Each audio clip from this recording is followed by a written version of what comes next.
Le Canadien a bien frappé au repêchage avec Lane Hutson. La même année qu'il a repêché Juraj Slafkovsky. On peut dire que Lane a connu toute une saison. Puis moi, honnêtement, pour vrai, il m'a surpris. Je ne m'attendais pas à ça. Début de l'année, j'avais hâte de voir ce qu'il allait faire. On l'avait vu un peu l'année passée, jouer 2 matchs. Et puis, il nous a vraiment donné du gros hockey. Il y a eu une petite descente, une petite perte d'énergie un petit peu rendue au fight, mais après le match, là, la série, c'est-à-dire des quatre nations, il est revenu en force. Il est allé chercher le trophée Calder. Il ne faut pas oublier qu'au début de la saison, il n'avait pas joué non plus sur le premier power play. Ça a pris un petit temps avant qu'il joue sur le premier avantage numérique. Mais on la regarde jouer, là, puis je pense qu'il en a encore pas mal à donner. Il est tout jeune, il apprend. Fait que ça nous amène aux négociations de contrat. Puis, tu sais, j'entends beaucoup de monde depuis longtemps, tu sais, surtout les commentateurs, puis des fois des gens avec qui je parle et tout. Tu sais, on parle de Hélène va faire sauter la banque, puis écoute, j'en doute même pas. Par contre, tu sais, on est rendu avec des salaires faramineux. Tu sais, on parle de Suzuki, il gagne un peu moins, autour de 8 millions.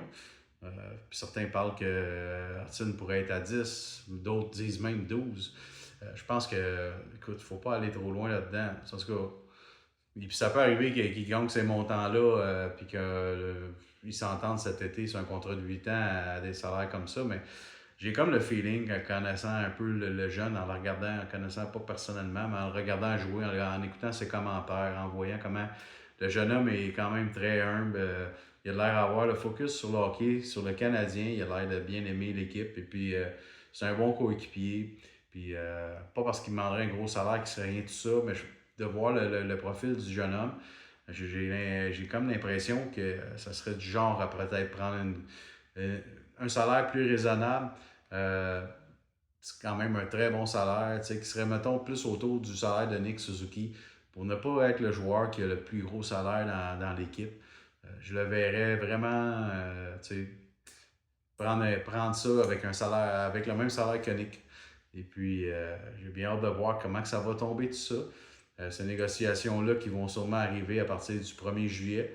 Euh, Puis on va peut-être avoir une grosse annonce avant la fin du mois de juillet là-dessus. Mais j'ai vraiment le feeling que Hudson ne prendra pas un salaire plus haut que Nick Suzuki.